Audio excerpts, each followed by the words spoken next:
Bonjour mes enfants. This week, or in this video, I am going to be chatting a bit about Josephine Baker and trying to educate people on Josephine Baker's history. I actually knew pretty much nothing about Josephine Baker, which is a bit bad, but you know, no judgment if you don't either. I didn't. However, I ended up looking her up for a little project I was doing with my friends. So I want to outline that my level of knowledge here is not, I would say we're not at academia level. We're also not at like what level I was before. We're somewhere in the middle. We'll go with like online articles, and I got most of this information from a podcast called You're Dead to Me, which was very good. I would very much recommend. So yeah, I'm just going to tell you a little bit about Josephine Baker and her life.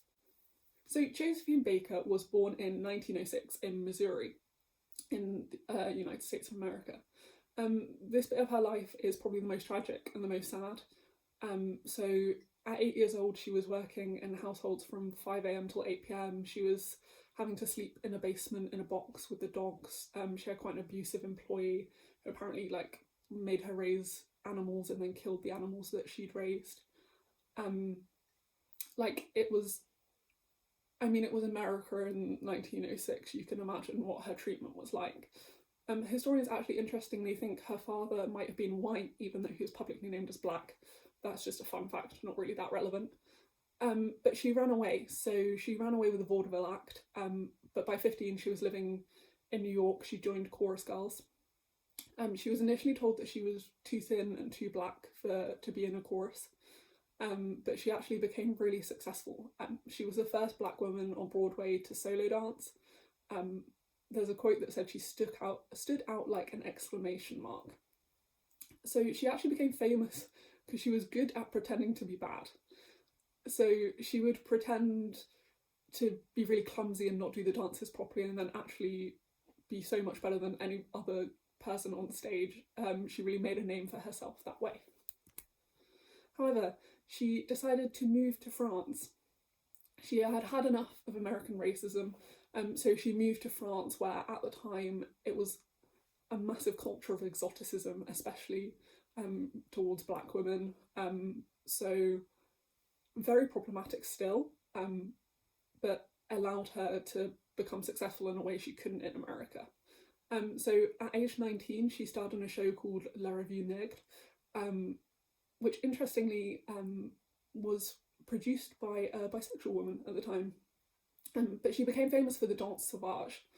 This is the dance where she wears a banana skirt and danced. It's probably the most iconic image of Josephine Baker and one that a lot of people know about. I want to preface here by saying I didn't do loads and loads of research into the banana skirt. Interestingly, I couldn't find that much at all online about Josephine. But I read somewhere that she was kind of an active participant in its creation. But I don't want to necessarily say that blanket statement might be true. I think there's more digging to be done there. But basically at this time she became one of the best paid performers in the world, which is insane. Like, she was so successful. She was known as the Black Venus. Ernest Hemingway said she was the most sensational woman he ever saw. So people are buying almond oil to darken their skin so that they look like her. People are trying to make their hair look like her. They're buying dolls of her.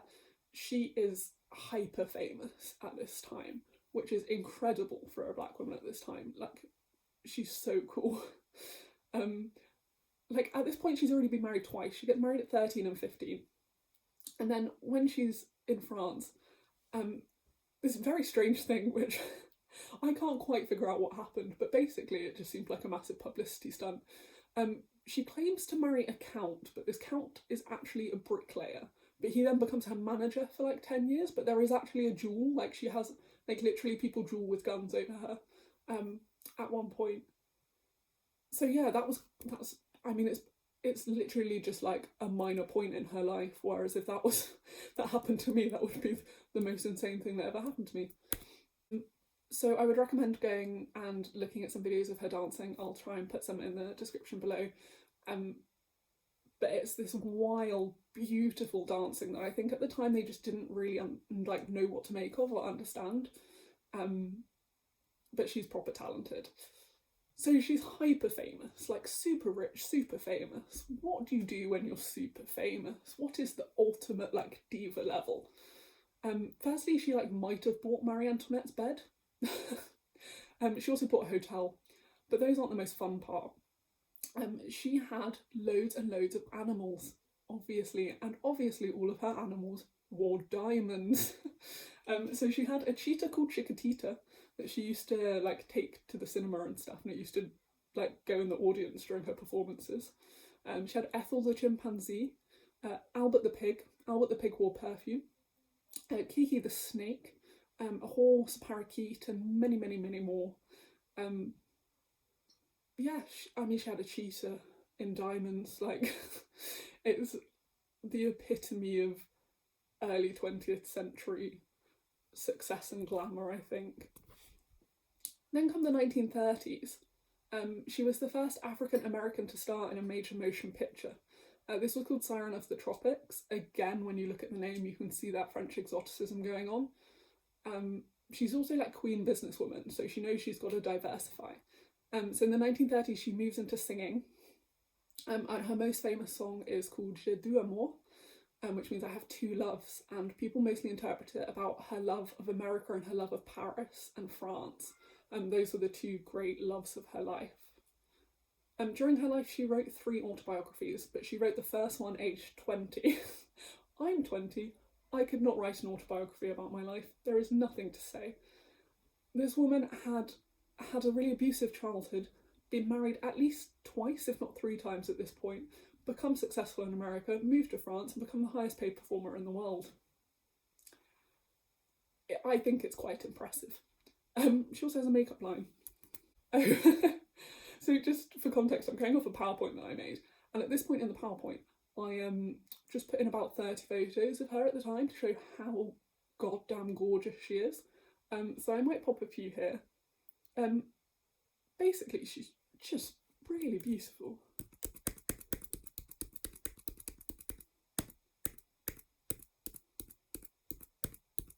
Everyone knows what comes after the 1930s. It's the 1940s, and France gets invaded by the Nazis. World War II is a thing.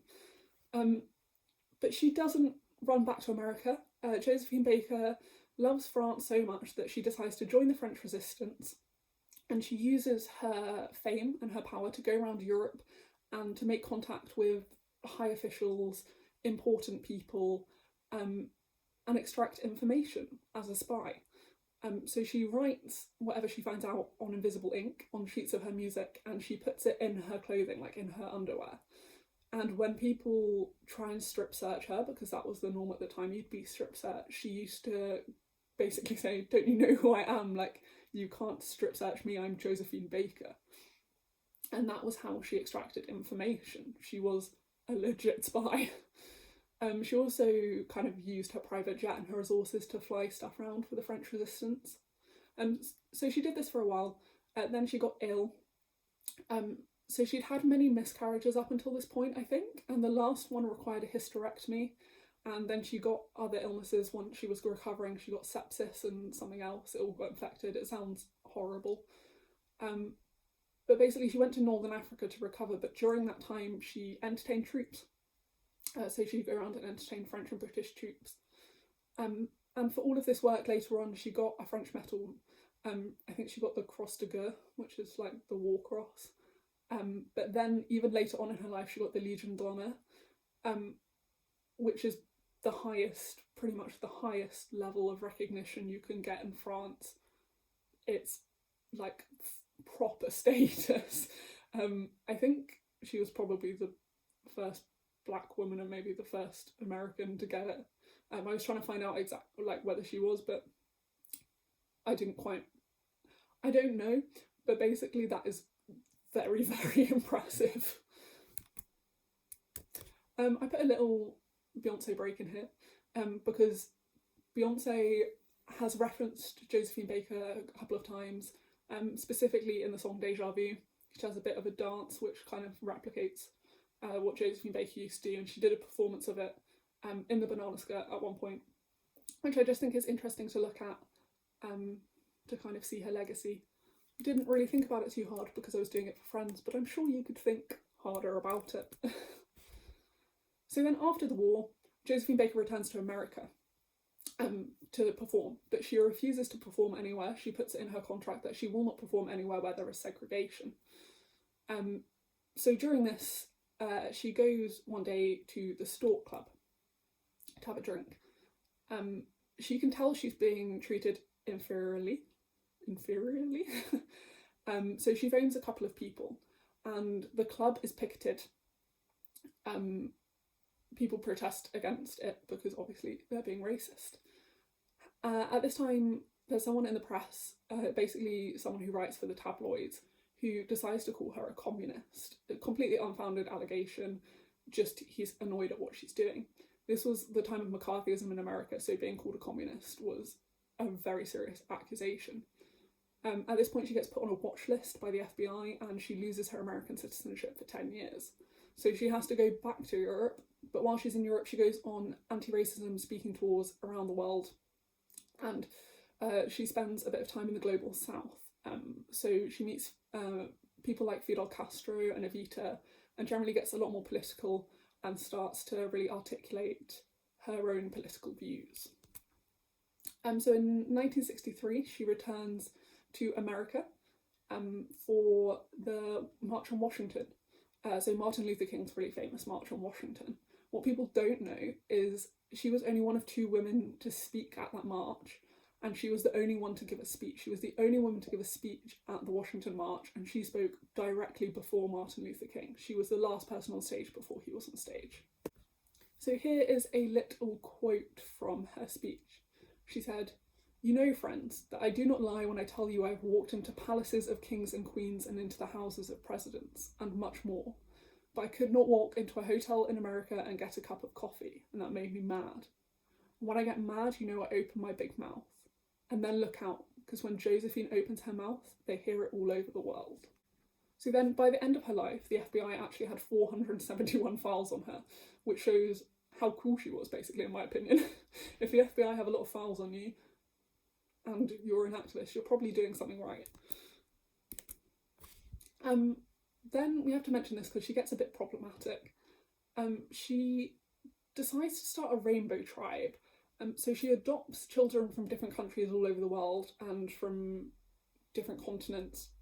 And she opens her estate up, where she kind of markets this as an interracial paradise, but these children are dressed in their traditional clothing or like religious dress.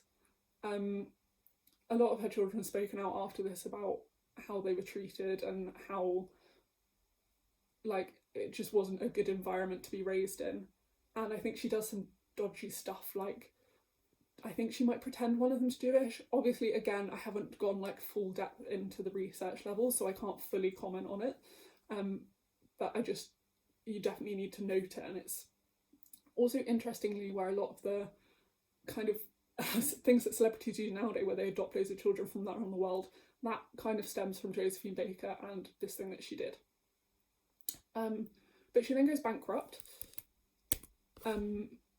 So she's bankrupt, she has no house, but she's saved by the Princess of Monaco, Grace Kelly. So in the 1950s, she'd met Grace Kelly, and Grace Kelly pays for her to have a review in Paris in 1975, which celebrates 50 years of Josephine Baker being in the business. It's a massive occasion, all of the celebrities of the day are there, it's a really big deal. And she gets rave reviews. It's an absolute success. It's sort of the beginning of a second phase of her career in a way. It was meant to relaunch her career. People loved it. But almost 4 days later, she dies. Immediately afterwards, pretty much, she dies. I think it's of a brain hemorrhage or a stroke. She dies very suddenly. And she's found in her hotel room, surrounded by the rave reviews of that performance. She dies surrounded by her reviews. A little last thing to say, all I knew about Josephine Baker before I started this was kind of that she was a bisexual icon. And I thought that I'd be researching a lot more into her love life. She married 4 times over her life, but she also, basically what we know about her sexuality is a lot from her son, who wrote a biography of her. He named 6 different female lovers. I think 3 of them were black musicians kind of from the culture of, there was a big culture of lady loves in performance, which sort of female sexual interactions that were kind of meant to be healing from a lot of the abuse they got from men, but were also obviously hotspots for lesbians. Another person is the French novelist Colette. But this is all pretty hidden. So she wrote autobiographies herself, she completely erased any of that. And obviously it's from that time where we just don't really know a lot and we have no record of it. So to a big extent the queer history is sort of hidden, but we know enough about it to know it's there, and she definitely is a queer icon from the way she not rebelled against power but reclaimed power for herself throughout her life and just really followed her own desires and what she wanted to do. So I think in that way she's definitely a queer and bisexual icon. And also I kind of think that I don't need to know more. It's enough to know that she was queer. It's also her own private life that doesn't need to be shared and dug up necessarily, I don't think. So that's all that I learned about Josephine Baker. She lived a lot of lives in one. I think she was an incredible woman. And I think that we don't learn enough about women like her, and I wish we did. So I hope that was interesting and informative, and I hope everyone has a little bit more respect for Josephine Baker maybe now. Yeah, goodbye.